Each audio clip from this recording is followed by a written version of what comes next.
In light of waiting for GTA 6 to be announced and working on my other video regarding my thoughts and impressions on Baldur's Gate 3, I wanted to make another video pertaining to Starfield. I thought about this video for quite some time and I thought this would be a great time to upload it. Basically just another video that closes out my thoughts and my final verdict on the game. If you have watched my previous videos, it is mostly filled with hype surrounding Starfield and how excited I was. So it's no surprise that I was in love with the game waiting for it to come out. So I decided to come back 3 months later, give my thoughts on the game since it has been out for quite some time, and I've given myself enough time to experience so much that the game has to offer. But before I get into it though, please consider subscribing to the channel if you enjoy this type of content. Also, give the video a like to help support the channel and this video. So getting right into it, when I initially played the game, I was super excited, but as I played more and more, the excitement didn't really go away, just confused on certain parts that made me wonder, why did Bethesda do things this way? What I mean by this is that the way you explore planets,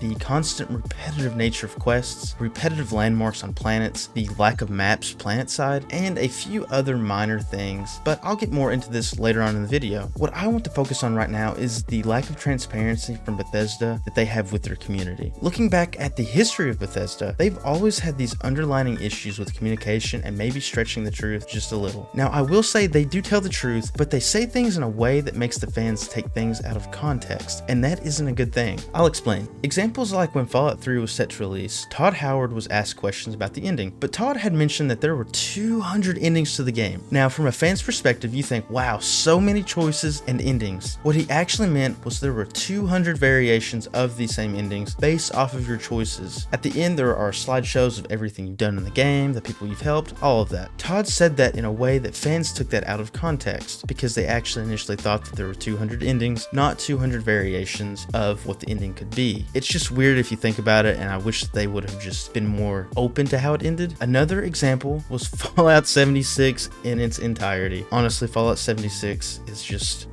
bad, and I've played that game a ton. It's just so disappointing to see how that game turned out. 16 times the detail, while you have Fallout 4's Everything Just Works, and of course Starfield, where they said you can land and explore everywhere on the planet. But I am getting sidetracked with other Bethesda games. I'm just using those as examples as to go full circle with how I feel about Starfield in this context. So you can explore the entire planet. You have to do so by choosing points on the planet's map in the solar system, then landing. But you only have a certain area to explore within your landing point. I just wish Bethesda would be more open when explaining things like this. It just creates false hope for their fans. Something I will say that doesn't necessarily bother me as much as it does other people is the fast travel in Starfield. I feel good about the fast travel. Yeah, there is a lot of loading screens, but it really doesn't take all that long, and I'm much rather fast traveling than going through all the menus to get into space, jump to the solar system, then travel to the planet. It's just way more simpler to just select the fast travel point and be done with it. But I do understand the frustrations as to why there are so many loading screens. Now that I've gotten a lot of these examples out of the way, I'm going to go back to the other points I made in the beginning of the video, starting with the quests. I was super disappointed in the factions quests, probably the most disappointing parts for me in the game. I completed them all and each one had a similar feeling when I was finished. That's it? They fixed the problem in Skyrim where you were the head of the faction by the end, which is something I heavily dislike about Skyrim. But in Starfield, it felt like they just pulled it out of the questline altogether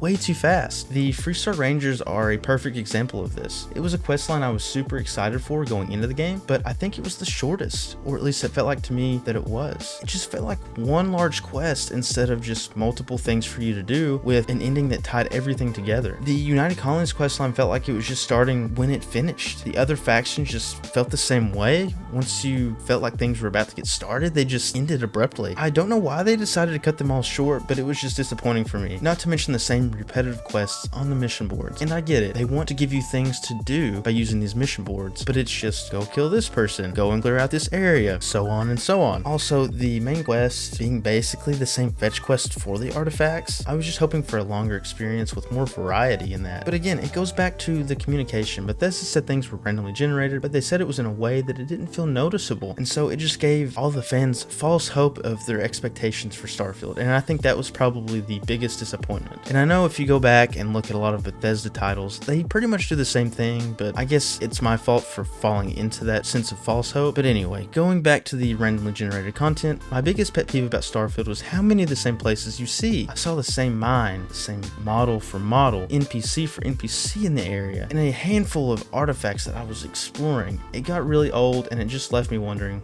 again, why they didn't at least create handcrafted areas for the artifact locations at least. Not to mention how forced it felt to have other ships landing on the same desolate planet as you when you were exploring. It's cool, but the fact that it happens every 5 minutes seemed odd. And lastly, the one that really had me scratching my head was the no planet side map. And again, why? This is something I continue to think about, and it just leaves me even more confused and frustrated. Bethesda has always made maps for their games, maps that are helpful, especially when you're starting one of their games for the first time. I basically live off of their maps until I know the areas by heart. That was one frustrating thing to learn in New Atlantis. I was just lost.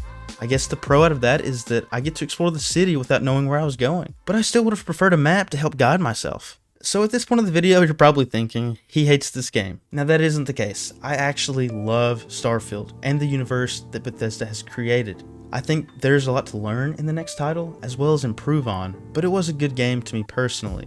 I just have some issues with it. Now, things that I love about it is the gunplay, the ship combat. The main story was probably their best written story in my opinion because it had me just wanting answers as I progressed. I did love the unique way that they implemented New Game Plus. It was so different and it really worked with the story that they were working on. The lore was super interesting and I wish they would have put more focus on the Terramorphs. I also loved how creative you could get with your ship's customizations, which is something that took me quite some time to nail down and get comfortable with. I guess what I'm trying to get at is my overall experience playing Starfield was a positive one, just with a bunch of lingering negatives that made me wonder why it was implemented the way it was. This is just something that I kept feeling throughout the game as I played. The best way I can describe this is that Bethesda tried to go back to their roots with their games, and I think some things worked, but others didn't. Taking 2 steps forward, but 1 step back. I think I can confidently say that playing Starfield makes you want to play a more Bethesda-style RPG like Skyrim, Oblivion, Fallout 3, because it doesn't feel 100% like a true Bethesda experience. I will say that the best parts of the game are the handcrafted areas with the quests surrounding those handcrafted areas, because that's what Bethesda truly shines on, and they just developed Starfield with more of the random generated content in mind. Starfield just makes me more excited to get my hands on games like Elder Scrolls 6 because I know that Bethesda will go back to their handcrafted content with a more grounded experience for the world that they create in-game. I still think that Starfield is one of my favorite games to come out of 2023, and I think that the replayability is still there, and I can't wait to see what mods are made for this game. There is so much potential for what people will create, like the Star Wars mods that I know will be in the game if they're not out there already. Now for my closing remarks. If I were to rank Starfield, Elder Scrolls, and Fallout, I would say Starfield would be at the bottom. Now I don't mean that in a bad way, but it's just how I would rank them, because you have to look at it like this. The Elder Scrolls and Fallout are established franchises. They understand their audience and the tone of their universes. Starfield is still figuring that out, and I think as Bethesda slowly figures that out, we'll get a better crafted title. The potential is there, and I'm so excited to see what the future of what they do with Starfield and the DLC. But that will be all for my final thoughts on Starfield. I'm curious to see what you guys think of Starfield after 3 months of its release. Let me know in the comments down below. If you enjoyed this video, please don't forget to subscribe to the channel and give this video a like. The support is always much appreciated. In the meantime, click here to watch my video discussing some leaks regarding GTA 6 that we could see, and click here to check out my Spider-Man 2 review. Like I've said previously, I'm still working on my Baldur's Gate 3 video as I'm having such a blast playing it, and I will post that as soon as it is ready. Until then, stay safe, and I hope everyone had a great holiday, and I will see you guys in the next video. Thanks for watching.